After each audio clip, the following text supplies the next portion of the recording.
welcome Mr. Mark Anthony to the stage.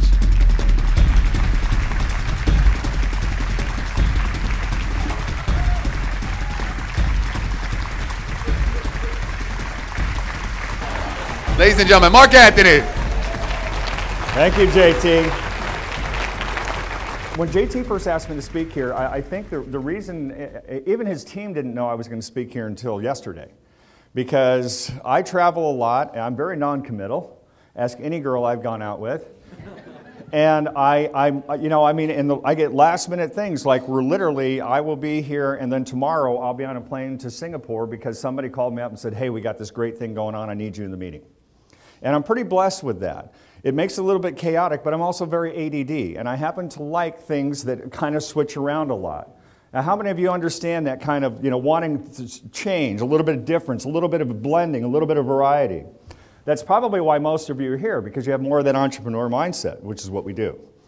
Now, in the branding aspect, my background being in marketing to start with, and then I moved off into coaching speakers because I found that I had a unique talent to be able to communicate with them, but also communicate with them on a level that they would interpret and understand, and so that I could give them information that they could feed back to their clients that was still who they were, so they weren't coming across taking something that was scripted or templated, but it was more of who they are, so they're more authentic when they come across. And I'm very, very direct, as JT said, with people, because I don't want to waste a lot of time. I did marketing and still do marketing. I've been doing it for a long, long time. And relationship building, relationship sales. This is my branding, the Mark Anthony. And I'll tell you where that came from. When I started getting out there, and people would come to me at events, and they would sit there and they'd either have heard of me before, or they happened to want to tease me about Mark Antony and Cleopatra, or Mark Anthony and J-Lo. And so we'll go ahead and address those two things right away. One, Mark Antony and Cleopatra, that was a lifetime ago. Two, you guys, no offense, if I was married to J-Lo, I wouldn't be hanging out with you guys right now. I'd be at the Academy Awards, okay? So, but Mark Anthony has worked really well for me. So like I said, most people go, so you're the Mark Anthony. So that has stuck as part of my branding for a long, long time. And it also worked very, very well for me when I wanted to get into doors with places, because what happened was the branding came up before where Mark Antony and Cleopatra, even before Mark Anthony and J-Lo, there was a number of people in syndication with the name Mark Anthony. Now that is my name. My last name is Bates, but my first and middle name is Mark Anthony, and that's what I go by most, except when I was checking into the hotel last night and they couldn't find me. I said, I'm sure you have a reservation in there. I know this team is great. No, we don't have you. You don't have a room. Check Anthony. Oh yeah, Mr. Anthony, we got you in here all right. So sometimes there can be some confusion on that, and that's something that you have to pay attention to.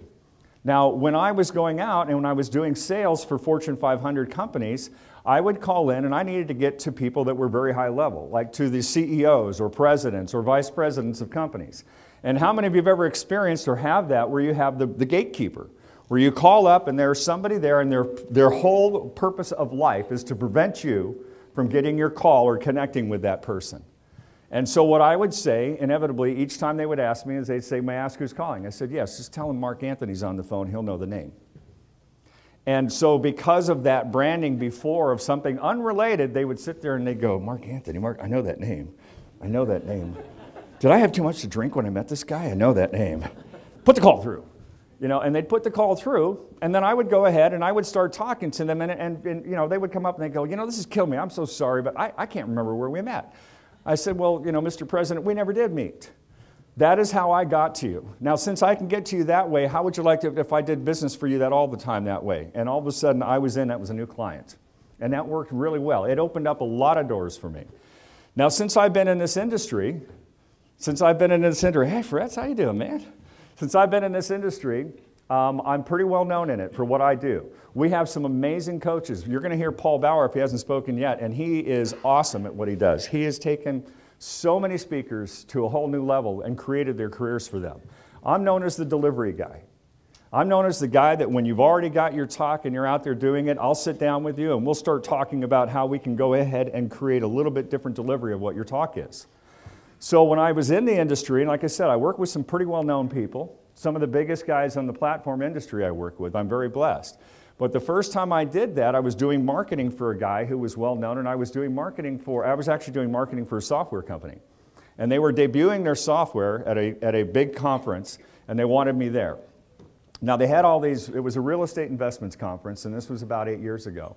They had all these speakers there. I had no interest in watching any of them. I didn't have any interest in doing real estate investing. But what happened is that they got in, I went up, I met one of the speakers in the hallway, and I recognized him on the poster. And so when I did that, we started talking. Next day we had breakfast. A week later, he calls me up after I gave him some suggestions. He said, "Can I hire you as a consultant for me, as a marketing consultant?" And I said, "Sure."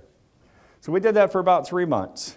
And after 3 months, he said one day, he goes, "You know, I know you used to be a really good speaker and you work for some pretty big name people. Would you please come watch me and give me some feedback?" And I said, "Sure." So I did. I watched him and I went back to him and I said, "If you do this, this, and this, your numbers will go up." I mean, I could just immediately see the savant type thing of just some things he could do differently. He was a great speaker. He'd been coached by Paul. And so 3 weeks later, he speaks at a big event. We're out there, and all of a sudden, his numbers skyrocketed.